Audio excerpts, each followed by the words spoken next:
Hey yo, this is YetiWhiskers and welcome back to some more Minecraft in general. Holy smokes, it has been a long time since I played. How's everybody doing today? Hopefully you guys are doing great. It is a good day here at the Yeti house. We are in the new house and we are getting settled. Whoa.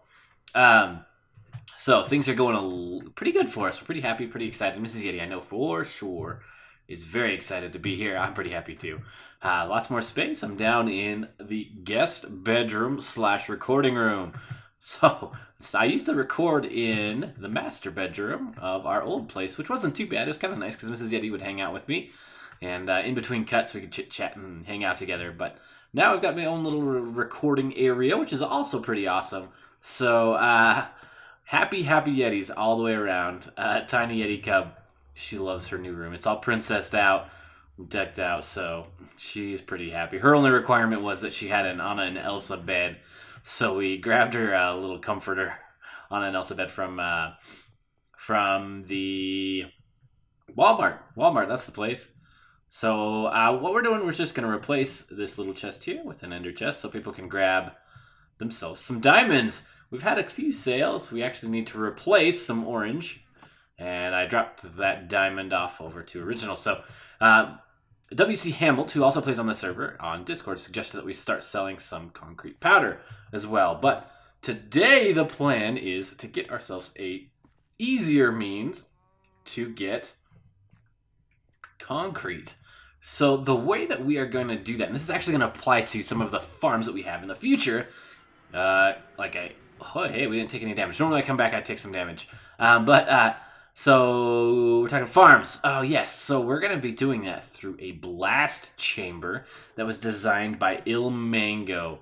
You guys should know Mango very, very well if you pay any sort of attention to what's going on in Minecraft anyway. I feel like everybody has at least one of his farms or one of his designs somewhere in their base. So we're going to use the blast chamber. I think he calls it the Tnt Blast Chamber. So, and what this pretty awesome little deal you can get set up, you can hook up actually a number of farms to it. For example, like a wood farm. He's got a tree farm, AFK tree farm that will hook up to it, and then also the concrete farm that'll hook up to it. And the concrete one was like 18,000 items an hour or something if you use some sort of duplicate, which we're not going to do. We're not going to duplicate anything, but right now I've just gotten this basic design. I don't know if I've showed this or not. I can't remember, to be honest. You just AFK, you hold right and left click, and it'll place and harvest all your concrete for you.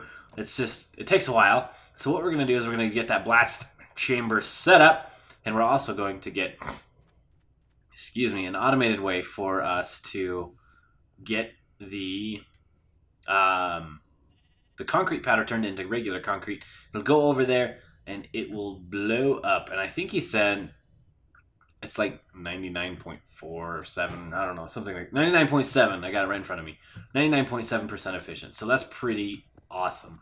We'll lose a couple every now and then, which is fine by me. It's going to save me a ton of time. Anyway, so that's enough chit-chatting. I've been going at it for almost 5 minutes, so I apologize, friends. So that's what we're going to do today. We are going to get that all situated, and what I'm going to do is I'm going to go dig a tunnel for it. We're going to need a pretty decent-sized area for the blast chamber. And then I'm also going to get a little bit of an area set up for our concrete. So I'm going to do that all off camera, obviously, because that is going to be boring. And I will catch up with y'all once we get back. And welcome back, everybody. So it, for me, has been a few days, I think, maybe a day, since I last recorded. But I've been doing some work. Check it out. We have been digging like crazy. So luckily we've got haste 2 and we've got an efficiency 5 pick. I've actually got a couple of them that I've been going through and using. Been waiting on mending them because my skeleton spawner takes a little while to get the XP that we need to repair our tools. But most of you by now probably know that the Ender Dragon was fought this last weekend. And you'll probably see some End Dragon fight videos here shortly. Unfortunately, I wasn't able to participate in that. Mrs. Yeti has been, today is Saturday, when they fought the dragon. Mrs. Yeti has been throwing up all day, so she's been pretty sick. So I've been taking care of the kids, and actually the oldest Yeti cub. Started throwing up toward later on this evening as well. So kind of been a rough day for us here at the Yeti house, but we're still happy to be in the new house. Things are still good. I apologize if the audio is a little bit echoey. I'm not sure if it is or not, but if it is, I'll work on fixing it here shortly. So let's talk about this giant cube. It's not technically a cube, I guess, but this giant hole we've dug. So the size of this is a 30 this way by 30 that way by 25, well, 24 and a half that way. So this bottom one would be 25, but I put a half slab there so nothing can spawn. So this is a little bit bigger than we're going to need actually for the TNT Blast Chamber, but I kind of want to show you guys what I've been doing before we actually, well, excuse me, I don't know what happened there, but before we actually start putting in the blast chamber. So I'm going to do that all, oh man, ghost block. There are actually a couple of them, I missed that one. So I'm going to go ahead and do that off camera because I have to watch the tutorial as I go. And it's not going to be super exciting for you. Even in a time lapse, I think it'd be pretty brutal. So I'm going to go ahead and do that off camera. I've got all the supplies up here. Whoop. Didn't think about that, but that's not too hard to get a hold of. Actually, let's jump up there and show it. I'm going to put a link for sure in the description to the TNT Blast Chamber that Ilmango has provided for us. Let's jump up here. Hopefully I don't fall off. So you can see we need a ton of materials. I've been gathering this off camera as well, obviously. So you need a dispenser. I think you actually only need 34 or something. 32 maybe. 33 maybe. I don't know. Power rails. You also need a bunch of sticky pistons. 33. You need 104 pistons. A bunch of building blocks, which is what these are. Some obsidian, redstone torches, a bunch of repeaters, some glass comparators, blah, blah, blah, blah, blah. A bunch of observers, which is kind of fun. This is the first time I think I've actually crafted an observer. And they've been around for a while, but ever since I've been around, I've been playing mostly modded. But as of now, I've been loving vanilla Minecraft again, which is kind of fun. So I'm going to go ahead and jump off camera real quick, and I will be... get this thing going, as I mentioned before. Oh, one more thing before we go. Crazy story. So, we just moved in the house, right? And we had set up the utilities, we thought. We texted the previous owner, well, our realtor did, and she said, hey, what are the utilities? He said, here's the power, here's the gas. Didn't think anything of it. In our last city we lived in, the power and water, sewer, garbage were all in one place.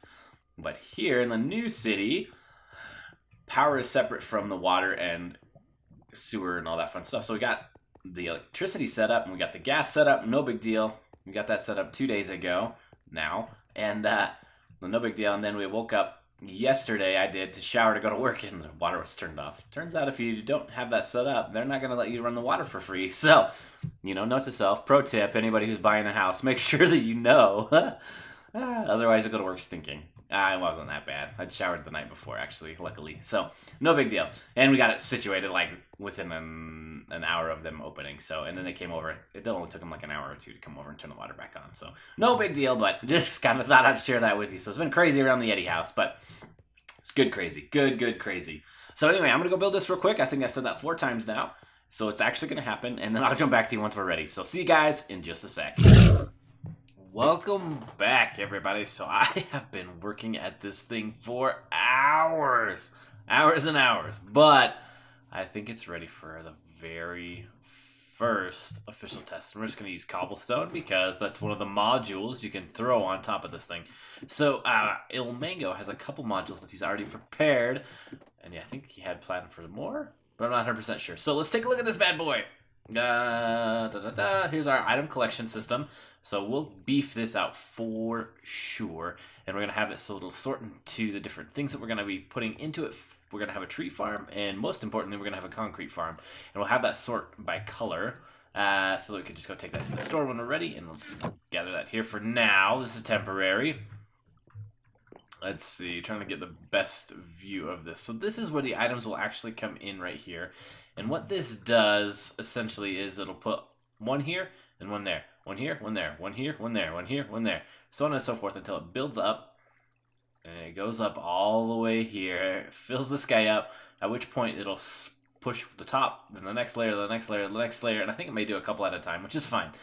So the reason that it does that is because sometimes the blast from the TNT isn't perfect, so like it'll put a little hole in there, and some items can land on top of some of the bottom ones, so that the next time it'll just push them off before they despawn, at least hopefully. There's a bunch of blast protection stuff. That's what all the obsidian is. There is a ton of redstone in this thing. This is probably the beefiest redstone project I've ever tried to tackle. But it seemed to be working. The only thing I haven't really tested is the dropper up here. And I've got 11 TNT in here because that's all the gunpowder that I had at the time. We're going to have to go buy some, I think, from Uncle Jam or somebody. But let's see. I think let's give it a shot. So what I'm going to do is I'm just going to stand here. Let's see. And I think if we push it onto this block here, we should start to see some blocks going. You can see it's starting to push the blocks. Well, something over there happened. So I'm just going to... Oh, we can't hold right click. It doesn't quite go that fast. So we're going to go ahead and I'm going to push this for a little while, like so, and it should continue to push these guys. So I'm going to give it a second, and I'll catch up with you once this thing is ready to blow. Alright, so as you can see, we had our very first explosion. We're gathering cobblestone as we speak. It works. Okay, so one thing to know... Whoa, fall down here. One thing you need to know if you are going to be using this design is... Okay, so first of all, I had some issues. You can see up here we had some problems up here, and the reason for that is, like I was saying, the thing you need to know about using this farm is there is a portion of the tutorial that was left out of the original video from Ilmango, and he makes mention of it all over the place in the description and the comments, and I even knew it before going into this, and then I still forgot. So, inside of these droppers over here, let's go check it out. There, we need to place 2 non-stackable items. I don't know if they need to be non-stackable or not, but you do need to place these items in. So you need to have one in this dropper right here, and you need another one in this dropper right here. Otherwise, these pistons right here on either side will not push in, which is why these things went up all the way over here. So pay attention to that. There's in the description of Ilmango's tutorial, there's a video that's not listed on his channel that you can go and you can check out, and I highly recommend doing that. So I got a stack of cobblestone, not too bad. I think with the fixing the default state of all of this, it'll start working out better. But that's all I've got planned for today. Next episode, we're going to get the concrete involved so that we can stack up our, or stock up, not stack up, but stock up our shop. So we're going to hook up the concrete, and what it'll do is we'll have it set up somewhere over here where I can just stand there, hold right click, like AFK, and it'll just whoop, come right in, put it into this spot here, and fill this thing up. And it should work pretty well. We're also going to need to go get some gunpowder. Sorry, it is really late here for me. Having a hard time. I'm struggling here. So that's all I've got planned for today. Hopefully you guys enjoyed the episode. Super technical episode. I'd never have done one of these, I don't think. Nothing near this intense. So hopefully you guys have enjoyed it. I enjoyed working through it and trying to figure out what was wrong once I was done. It did take a super long time, but anyway, thank you guys so much for watching. Hopefully you guys are looking forward to the next one, and I'll see you later.